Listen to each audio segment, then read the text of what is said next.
Oui, bonjour et bienvenue. Aujourd'hui, on va parler, on va parler du unité. Et on va parler de cette unité que les yéhovistes, ils comparent leur unité, leur unité de leur organisation avec l'unité qui est dans les Écritures saintes. Et je suis convaincu que si vous allez demander des membres de cette organisation, vous allez demander des membres de cette organisation et que ils vont vous allez demander leur avis sur tout ce qui se passe dans l'organisation. Alors, certainement, ils vont vous répondre que cette unité de quoi les yéhovistes y parlent, en fait, n'est qu'une mascarade, n'est qu'une conformité forcée. Parce que tout ce que vous voyez, quand vous commencez déjà accepter que vous mettez les sœurs, ils mettent leur jupe et ils mettent leur tenue comme eux ils souhaitent, les gouverneurs ils souhaitent, alors il n'y a absolument rien qu'une conformité forcée, parce qu'eux ils forcent les membres, ils forcent le membre de faire ça. Ce n'est pas unité de l'esprit, c'est une conformité forcée. Quand les frères ils mettent leur chemise et leur cravate et qu'ils s'alignent comme des soldats là-bas pour que tout le monde il faut qu'il fasse ça. Et si vous faites des recherches, vous allez voir qu'il n'y a rien de biblique, il n'y a rien que les chrétiens ils ont demandé de telles choses. Au contraire, le Christ il a libéré tout le monde de toutes les lois, de toutes les règles. Fais ceci, fais comme ça, fais comme ça, fais comme... Non, ça n'existe pas. Chacun il allait, il faisait comme il voulait. Parce qu'il avait sa propre liberté. Il était considéré comme une personne adulte qui sait réfléchir pour soi-même. Les chrétiens ils n'ont jamais eu besoin d'autres gens misérables qui réfléchissent à leur place, prennent des décisions à leur place. Ils étaient en unité, bien sûr, ils étaient en unité d'esprit. Ils étaient ensemble, ils travaillaient ensemble. Ils les aimaient un les autres. Ils parlaient un de l'autre. Ils se connaissaient par cœur. Ils marchaient tous ensemble. Donc, ça a signifié que eux, ils étaient prêts à faire plein de choses pour les autres. Donc, c'était unité dans l'esprit. Ils s'aimaient un les autres.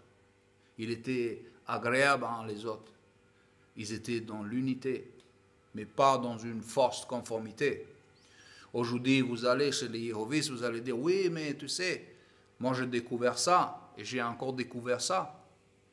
Alors immédiatement, quand ils vont voir que vous faites des découvertes, ou vous faites des recherches sur l'organisation, alors pourquoi il fait ça? Ça, il ne faut pas le faire. Hein? Ça, on le dit comme ça. Si on vous dit que c'est comme ça, c'est comme ça.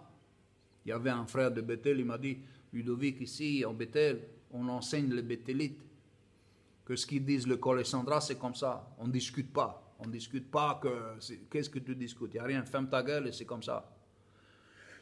Donc, vous savez, quand vous dédiez votre vie et que vous n'avez pas vu d'autres choses dans votre vie et que vous allez là-bas et quand vous avez sacrifié toute votre vie pour être là et que là, ils commencent à vous dire la vérité. Souvent, les Béthélites, ils disent, Ludovic, c'est trop tard maintenant. J'ai sacrifié un bon job, je fais sacrifice à ça et ça et ça. Et aujourd'hui, ils me disent, ah non, non, là, tu fermes ta gueule, là, c'est comme ça. Si eux, ils te disent que c'est cette rideau blanche et noir, ben, pour toi, c'est noir. D'accord? Alors, c'est comme ça. Et donc, il ne faut pas avoir bac plus 8, il ne faut pas aller à Harvard et Oxford University pour comprendre quels gros menteurs ils sont. Voilà. Donc aujourd'hui, moi, je vous dis, de laisser tomber tous ces satanistes et diaboliques, parce que ça, ce n'est pas, il n'y a pas d'esprit dans cette organisation, il n'y a pas d'esprit de Dieu, il n'y a pas de Dieu dans cette organisation, il n'y a ni Dieu, ni Jésus-Christ, ni son Esprit Saint.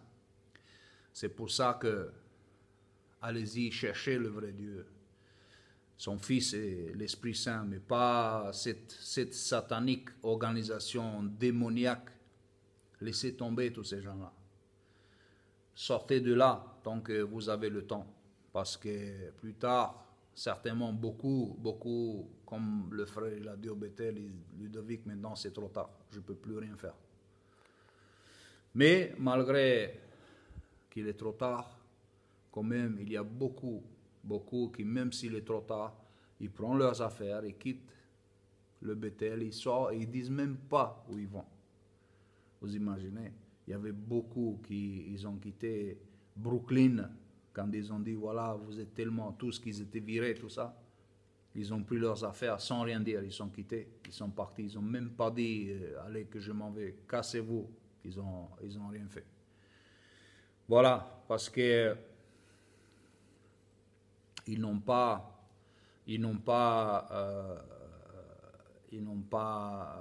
considéré, même pas de leur dire au revoir.